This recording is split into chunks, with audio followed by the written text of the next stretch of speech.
जय हिंद दोस्तों, आपका फिर से एक बार स्वागत है हमारे YouTube चैनल जेवीडी स्टडी सेंटर में। आप लोग कैसे हैं? हम उम्मीद करते हैं कि आप सब अच्छे होंगे।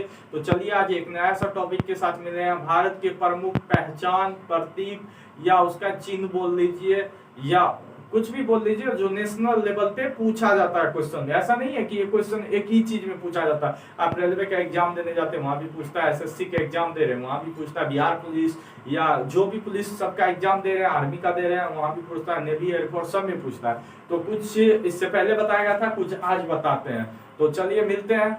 तो मेरा चैनल अगर अच्छा लगता है तो हमारे चैनल को सब्सक्राइब करें। तो चलिए नया टॉपिक के साथ मिले हैं। तो देखिए भारत के राष्ट्रीय पहचान एवं प्रतीक क्या होता है। अगर राष्ट्रीय मिठाई की बात कर ले, भारत की राष्ट्रीय मिठाई की बात कर ले तो वो होता है जिलेबी।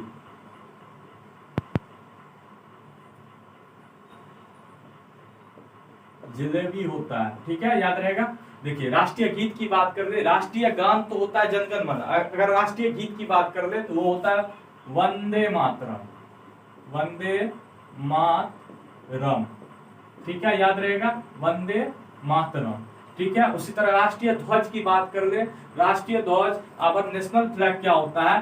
तिरंगा होता है। ध्वज गीत है, सॉरी ध्वज गीत है। अगर ध्वज गीत पूछे तो लिखना हिंद देश का प्यारा झंडा, हिंद देश का प्यारा झंडा ऊंचा सदा रहे, ठीक है, याद रहेगा। राष्ट्रीय ध्वज की बात कर, ध्वज गीत की बात कर ले, हिंद देश का प्यारा झंडा।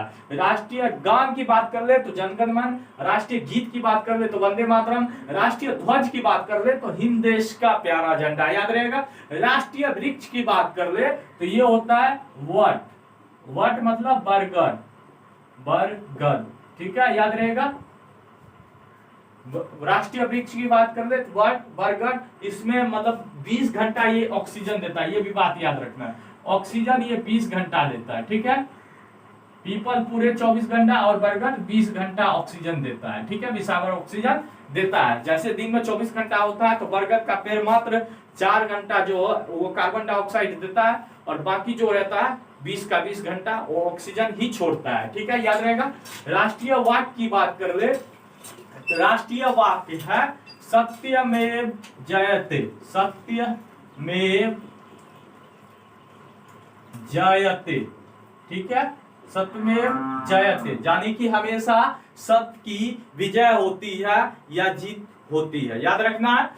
राष्ट्रीय वाक्य की बात कर ले तो सत्यमेव जयते, इसका मीनिंग होता है हमेशा सत्य की ही जीत होती है। उसी तरह राष्ट्रीय पुरस्कार की बात करें तो राष्ट्रीय पुरस्कार भारत रत्न होता है, भारत रत्न, यानी कि भारत का सर्वोच्च नागरिक पुरस्कार भी पूछे तो भारत रत्न होता है, और राष्ट्रीय पुरस्कार भी पूछे तो भारत रत्न होता है। भारत का सर्वोच्च नागरिक पुरस्कार अगर पूछे तो भारत रत्न होता है, और राष्ट्रीय पुरस्कार भी पूछे तो भारत रत्न होता है, ये चीज याद रखनी है। राष्ट्रीय विदेश नीति की बात कर ले तो राष्ट्रीय विदेश नीति है गुट निरपेक्ष, निरपेक्ष, गुट निरपेक्ष, याद रखना है, ठीक है।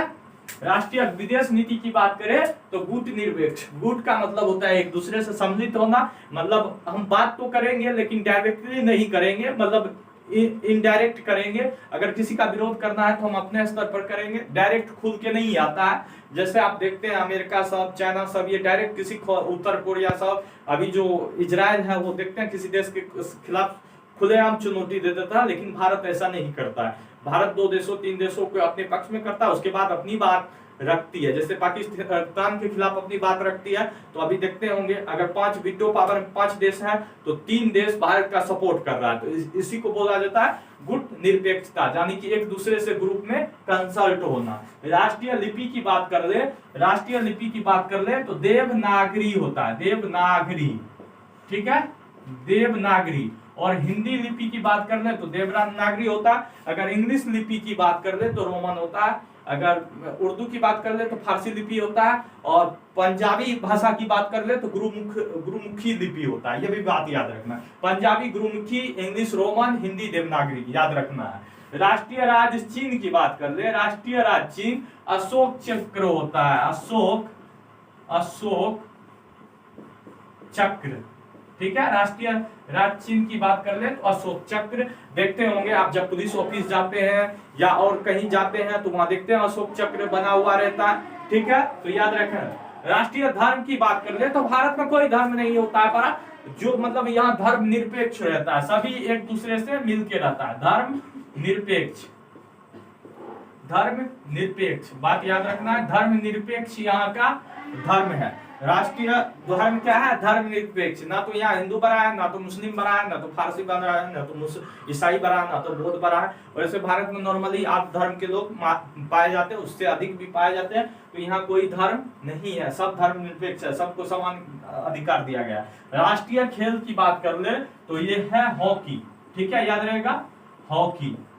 हॉकी का जादूगर मेजर ध्यानचंद को बोला जाता है, ये भी बात याद रखना है। तो चलिए एक बार रिवीजन कर लेते हैं। राष्ट्रीय मिठाई की बात कर ले तो जिलेबी, और जिलेबी खास करके बिहार का फेमस मिठाई है। अब जब बिहार में कहीं मेला देखने आते हैं तो वहां जिलेबी बनना ही बनना है। तो राष्ट्रीय मिठाई की बात कर ले तो जिलेबी, राष्ट्रीय गीत की बात कर ले तो वंदे मातरम, राष्ट्रीय ध्वज की बात कर ले तो हिंद देश का प्यारा झंडा ऊंचा सदा रहेगा, ऊंचा सदा रहेगा, ठीक है। राष्ट्रीय वृक्ष की बात कर ले तो वट, बरगद, और बरगद जो है दिन में 20 घंटा ऑक्सीजन छोड़ता है और 4 घंटा कार्बन डाइऑक्साइड छोड़ता है। जब वहां पढ़ाने लगेंगे प्रकाश संश्लेषण, फोटोसिंथेसिस, तो वहां बता दिया जाएगा कौन सा पेड़ कितना देर ऑक्सीजन छोड़ता है और कार्बन डाइऑक्साइड लेता है, छोड़ता है, ठीक है।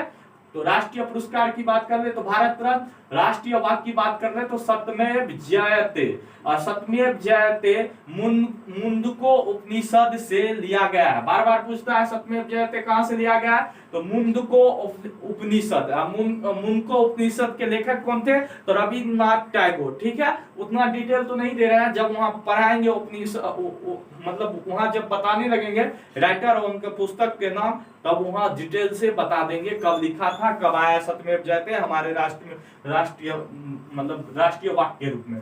राष्ट्रीय पुरस्कार की बात करें तो भारत रत्न, और भारत का सर्वोच्च नागरिक पुरस्कार की भी बात करें तो भारत रत्न ही होता है, याद रखना है, ठीक है। राष्ट्रीय विदेश नीति की बात करें तो गुट निरपेक्ष होता है, यानी कि भारत किसी देश के खिलाफ डायरेक्ट जाके नहीं बोलता है, ठीक है। राष्ट्रीय लिपि की बात कर ले तो देवनागरी होता है, पंजाबी के लिए गुरुमुखी लिपि होता है, हिंदी के लिए देवनागरी होता है, उर्दू के लिए फारसी होता है, ठीक है, और इंग्लिश के लिए रोमन लिपि होता है, ये भी बात याद रखना है। राष्ट्रीय राज चिन्ह की बात करें तो अशोक चक्र होता है। राष्ट्रीय धर्म की बात कर ले तो यहाँ कोई धर्म नहीं है, धर्म निरपेक्ष है। राष्ट्रीय खेल की बात कर ले तो हॉकी। तो दोस्तों बताइएगा मेरा वीडियो कैसा लगा, अगर अच्छा लगता है तो इस चैनल को सब्सक्राइब करें, लाइक करें और कमेंट जरूर करें।